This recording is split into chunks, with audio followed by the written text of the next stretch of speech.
Right, so Keir Starmer, he can spend a good 20 minutes saying very little as he trundled off to Braintree in Essex today to give his speech on NHS reform. And that word reform, whenever connected to the NHS, well, it's never a good sign, is it?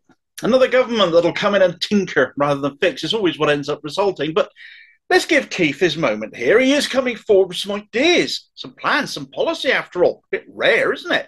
Whether you trust anything the consummate lawyer says is a completely different matter. But let's see what he thinks he can convince us he'll do, at least today anyway. He might have changed his mind by tomorrow. We know Keir Starmer has these 5 missions, of course, don't we? He's currently committed himself to, at least until his next relaunch. That'll be unlucky for some, number 13, I think, won't it, Keith? So hard to keep track of them all. Anyway, his missions, as I was saying, he's called them, are to secure the highest growth in the G7, which is absolute nonsense. We have no control over the other 6 economies. Make Britain's streets safe. Break down the barriers to opportunity, already binned, quite frankly, as you reneged on scrapping tuition fees. Make Britain a clean energy superpower and build an NHS fit for the future, which is what this speech today was all about. And he's broken down that pledge a bit. Well, I say pledge, mission. Mustn't use the word pledge. We know he's got a bit of a history with them. Mission down a bit further for us now. This mission being broken down into 3 goals. Pledges, promises, projects, goals, and missions now. He's running out of adjectives for his word to break, isn't he? But anyway, his 3 goals here to make the NHS fit for the future. So his first goal is that ambulances should arrive within 7 minutes to a cardiac arrest, that 4-hour waiting targets will be met in A&E, and that GPs will have the highest satisfaction rate on record. Okay. The second goal is to improve life expectancy and halt the inequality gap, the postcode lottery between different areas of the country. And the third goal was to address what he called the 3 killers, which actually added up to 5, but he's lumped 3 in together as one. And that one is that he wants heart attacks, cardiovascular disease, and strokes down by a quarter in a decade. His second killer is cancer, where he wants 75% of all cancer diagnoses at stages 1 or 2 over the same time period. And his third killer was suicide, reversing the trend that sees it as the biggest killer of men under the age of 50. Of course, none of us would disagree with these goals. Where we disagree is our belief that Starmer means to actually deliver them. The NHS was founded so that no more do people die from ill health because of a lack of means. It is proof that socialism works, after all, because for 75 years it has operated on that principle of free healthcare at point of use for all, paid for via the public purse. So all of us shoulder our share of the burden of paying for it, supposed to do, regardless of how much or how little we might require its help in our own lives. We hope we won't need it very much, but if we do, it's there for us. Collectivism. It has been eroded by those who would seek to profit from the death of the NHS, those who have interest in private healthcare, those politicians who take donations from private healthcare, like Keir Starmer has, like his health minion Wes Streeting has, like numerous other Labour MPs have. But when the leadership itself, as I've just stated, are in on it, saving the NHS is not in their interest at all. How can it be when they're taking money from people for whom the death of the NHS is more beneficial? And it doesn't matter what they might say to the contrary. Deeds very much outweigh words, especially the words of consummate liars like the Labour leader. Let's have a look now at some of what he's promised here, because they're headlines again. Starmer does this all the time, doesn't he? He has a heading, doesn't say very much, a bit vague. Nothing you would inherently disagree with per se, which he then breaks down into yet more headlines, yet more sound bites, yet still no actual real detail. Ambulances should arrive within 7 minutes, he's saying. Currently, they're way off that because of recruitment and retention, first and foremost. They aren't getting the pay, paramedics, or support they need. They're horrendously overworked, with more than half suffering from burnout.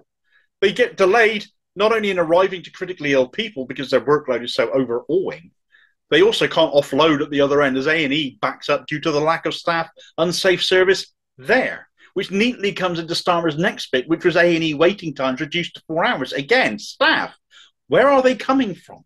Oh, we'll train some more. Great, that takes years. Where are they coming from now? What is going to convince people to train when the job is so stressful and poorly paid, considering the skills required? People are watching healthcare workers being treated like dirt right now. How can you convince them that you'd be different? What are you going to put on the table to convince them of that, to sell these training posts to them? GPs having the highest satisfaction rate on record is another one he's come out with. Why? We don't need record-breaking GPs, just appointments to see a qualified one when we need one.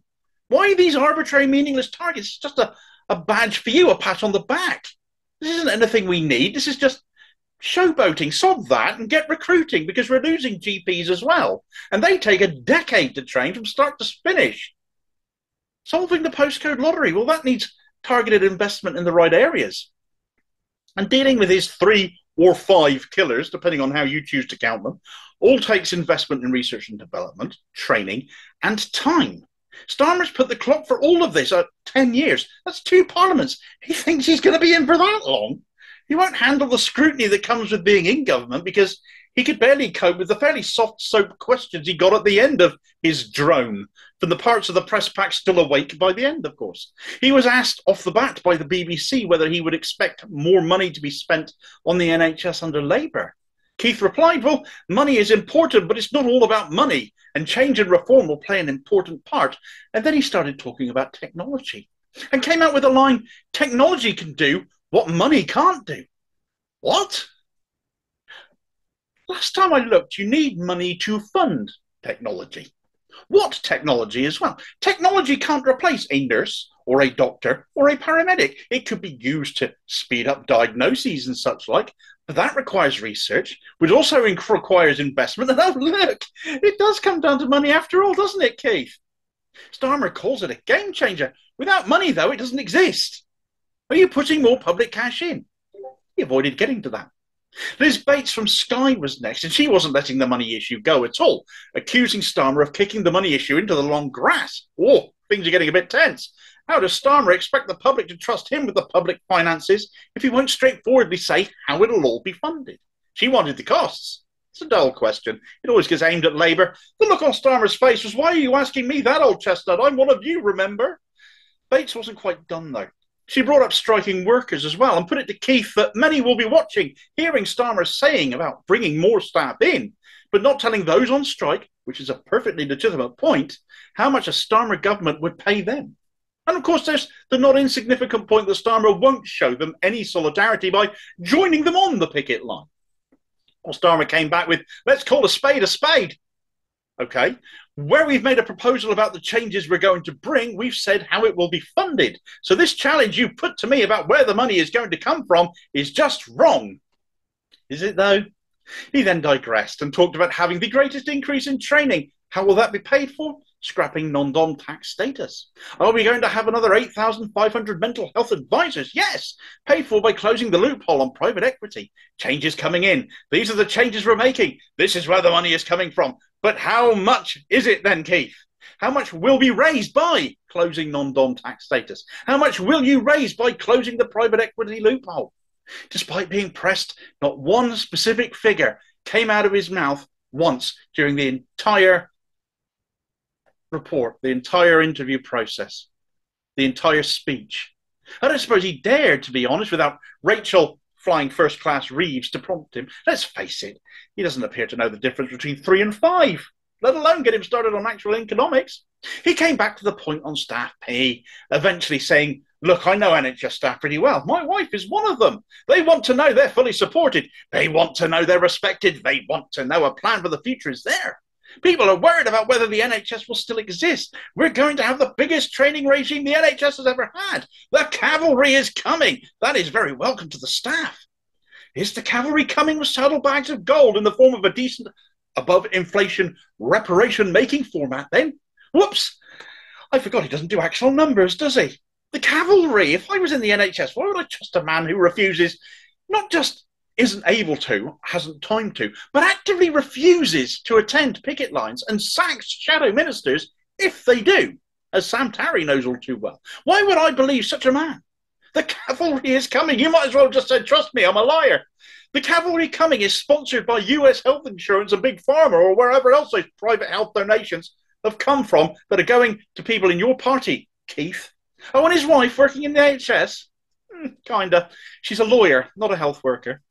No numbers, no flesh on the bones. It all sounds very nice, But as always, no details, no substance. People will defend him by saying, we're nowhere near an election yet. He won't come out with any detail yet, you fool.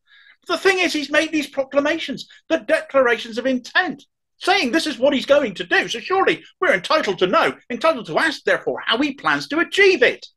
But he won't tell us. He's deceptive. He's weak. He's got other priorities. Where he takes his money from tells us infinitely more than his forked tongue ever will.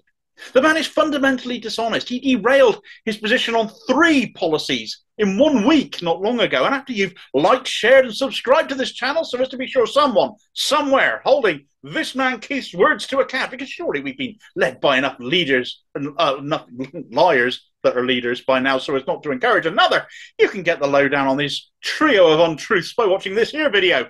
And by all means, stay with the channel a bit longer. Check out more content. It gets posted daily. And I'll catch you on the next one. Cheers, folks.